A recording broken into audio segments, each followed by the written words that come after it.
Hello again, everyone.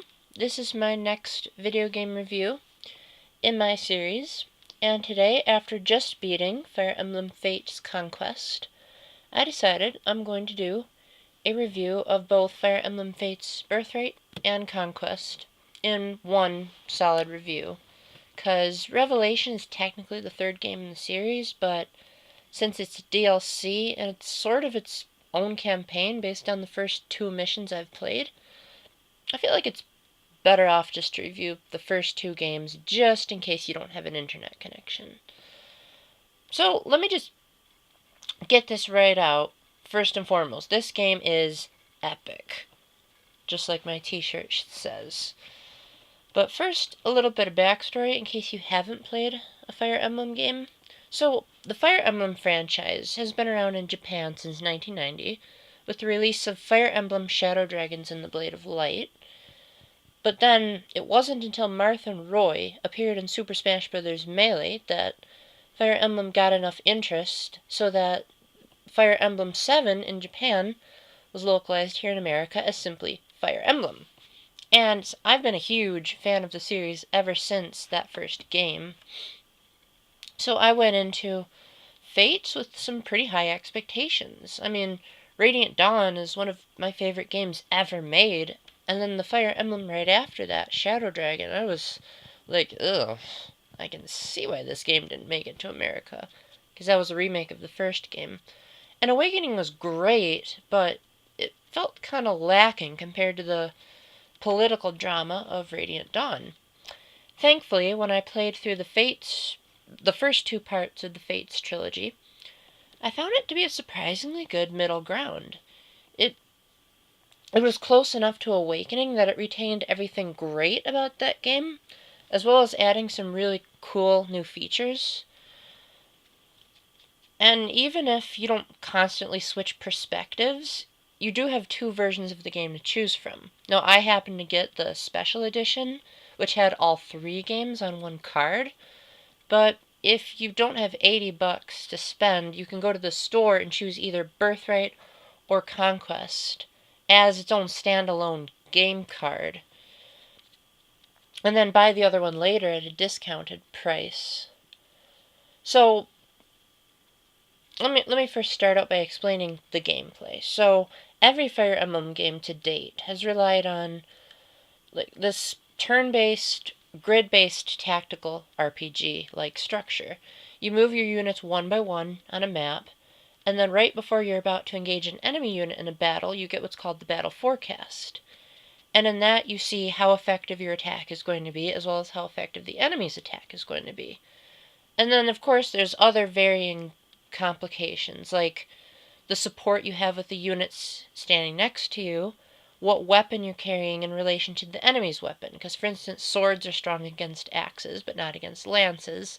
Axes are good against lances, but not against swords, etc. And perhaps the biggest defining thing that makes Fire Emblem distinctly Fire Emblem is what's been known to be called permadeath, meaning your units die, they're not coming back. You can go on to the next level, but they're not going to come back. And the only exception is when the main character dies, in which you're forced to reset. But fans like me are like, no! How could we lose her? She was such a cool unit. And that's what differentiates Fire Emblem from all these other fighting games, because in games like Advance Wars or, don't hate me for this, PS4 fans, Call of Duty, you pretty much just have this generic line of soldiers or tanks that they die and it's like, oh well, I've got plenty more. But every single character in your army in the Fire Emblem series has its own personality, love interests, likes and dislikes, backstories. So, and since you can build support in battle by fighting together, you begin to learn like what the characters are about. They get to interact with the other units. You can even get married and have kids, even if the explanation for how you get the kids is kind of stupid in that game, but I'll avoid spoiling it for you so you can see the stupidity for yourself. So yeah, losing that character feels like you're losing your best friend, and that's pretty awful coming from someone who's had a lot of rejections. So what makes Fates so special compared to the other Fire Emblems? Personally, what I really love about Fates is that it's much more of a personalized Fire Emblem. Like, the previous games, you pretty much took what it gave you and didn't really have enough room for flexibility, which is one thing I really liked about the newest Smash Brothers games for 3DS and Wii U. You could customize your characters so that they could have different special moves, or if you wanted Sonic to be slow, or if you wanted, say, Ganondorf to be fast, you could do that. And Fates has, believe it or not, even more options than Smash Brothers. For instance, weapons no longer break. So you can feel free to spam the enemies with these super overpowered weapons that give you other disadvantages too, like they might not let you attack twice, or they might give you more dodge but are less powerful. Also, there's what's called the My Castle mode, or Fort Corrin is the game's official name for it, where you get this fortress, and you can customize it so you can get a shop for buying new weapons, or you can get a music hall where you can listen to most of the game's soundtrack, which of course was a big deal for me because I love the music in this game. Or games, sorry. But then there's a couple of ridiculous ones, like you can put little bits of trees, and you can get even a hot spring, which literally serves no practical purpose other than a few crude jokes here and there, and I don't know, soaking in hot water that you can't actually feel because it's a video game. Anyway, the point is, the fact is, My Castle is the most customizable part of Fire Emblem to date. You can even walk around the place, put the buildings wherever you want. You have several styles to choose from. You can choose the music. I could go on and on about that mode alone. But alas, that would be a pretty boring review. So let me get to the gameplay. Fundamentally speaking, hasn't changed much from the core Fire Emblem experience, which is actually a huge compliment. Like I said, a few tweaks here and there, like for instance the partner system, has been greatly revamped since Awakening. Now, Awakening introduced the concept of having units fight side by side in a battle, and while that was cool, it mostly felt like your side units' abilities were pretty random. Like, they'd sometimes do a second strike on the enemy, or they'd sometimes block an attack, which was amazing, but again, you kind of just hoped that would happen. In this game, units are guaranteed to strike back if they're standing next to you, but if you're paired up, there's a difference. Remember that. You can build up what's called guard points, and when you do that, if you have enough of those, your unit will automatically block attacks. And when you're paired up, you'll automatically block attacks, or dual attacks from enemies, because now enemies can pair up and dual strike too, adding another little fun wrinkle. And it may sound annoying at first, but it actually adds a lot more depth to the battles, and it doesn't feel like you're always super overpowering the army. So, I should probably mention what differentiates the two versions, because admittedly I just finished the story, and even though they're very distinct quests, like one story has you choosing to side with your adopted family, the other your blood family, and so you get mostly the same characters in both games, but they just view you differently. Like in one campaign, they'll be like, "Hey, buddy." The next, they'll be like, "You're my mortal enemy. I gotta kill you." Which, admittedly, I haven't seen such tense political warfare since Radiant Dawn.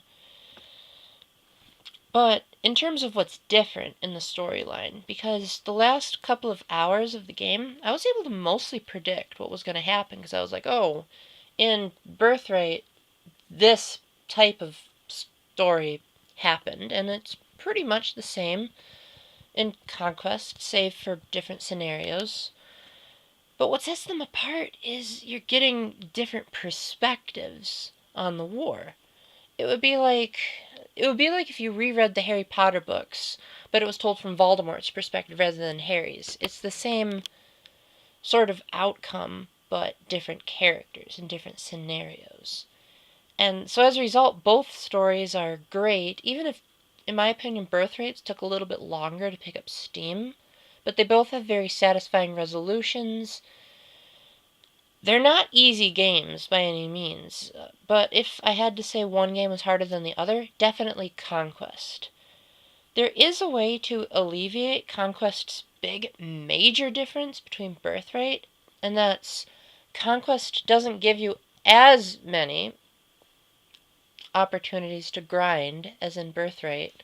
Because in Birthright, you can pretty much just keep getting bonus experience over and over and over again by doing challenges. Conquest doesn't have any of those. Thankfully, I cheated the system by buying the DLC, and if you go to the Boo Camp map, you can spam for experience all you want, even in Conquest. But since I like the story better than the actual gameplay, I was totally okay with plowing through the majority of the battles. But even when your units are overpowered, there are missions in Conquest where you have more mission variety, because Awakening and Birthright, as great as they were, pretty much every level was either defeat all the enemies or defeat the boss. In Conquest, you've got some amazing variety. Like, you've got one battle where you have to figure out who the enemy commander is. There's another where you have to defend a town from an invasion. And there are these dragon veins that can affect your environment. So, yeah, if you have more of a tactical mind, Conquest is the way to go. But if you're a newcomer wanting to see what the buzz is about Fire Emblem, but are kind of nervous about, I don't know about this series, I'd probably go with Birthright.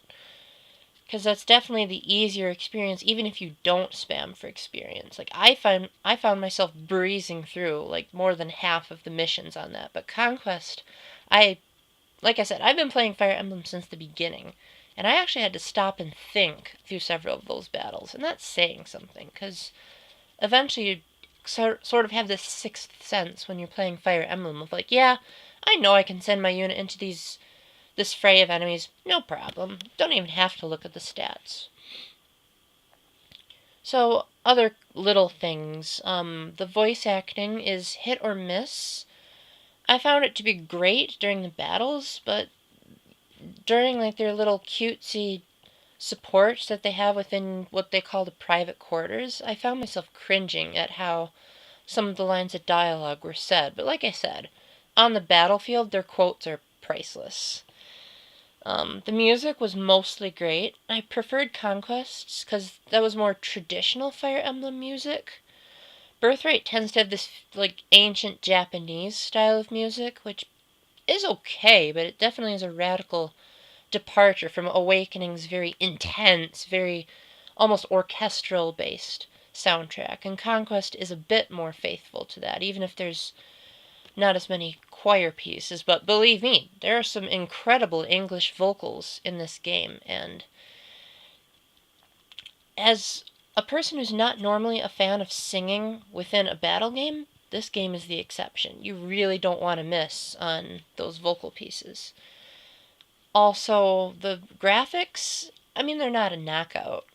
This is certainly no Wii U game, but there are some nice little touches. With the 3D on, it seems like the environments really, really go out into the horizon. I really loved how detailed each character's armor was, and especially being able to design your own castle. You can actually zoom in and see all of your buildings from different angles. And there's some gorgeous cinematics. Also, the battle system is similar enough to Awakening, but it's a lot faster this time, and the battle animations are smoother and much more fun to watch.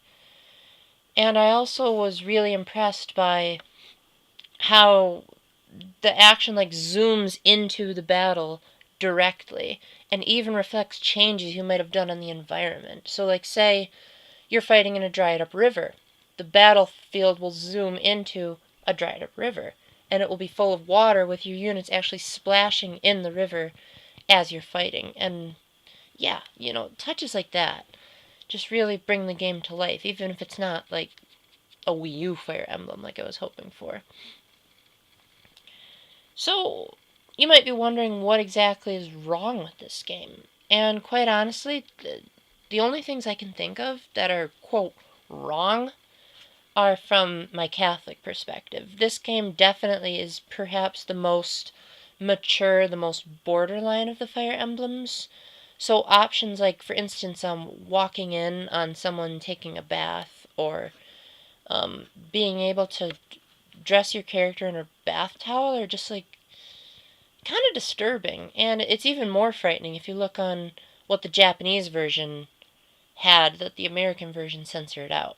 Thankfully, a lot of the iffy morality was made so that it's optional. You don't actually have to do any of that. So if you're like me, you want more of a pure, classic Fire Emblem feel where you just get the political warfare and none of the suggestive stuff, that's totally up to you. The suggestive stuff is optional. So I'm a bit disappointed by the shaky morality and the cheesy way you get kids, but other than that, there's a lot to like here. So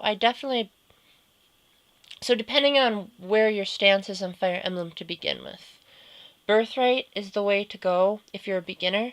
Conquest is the way to go if you want a sheer challenge, unless you're going to buy the DLC, in which case the Boo Camp map will take all that away. But either way, definitely give both games a try, and hopefully once I finish through Revelation, I'll give you a review on that too. So I hope my review wasn't too long.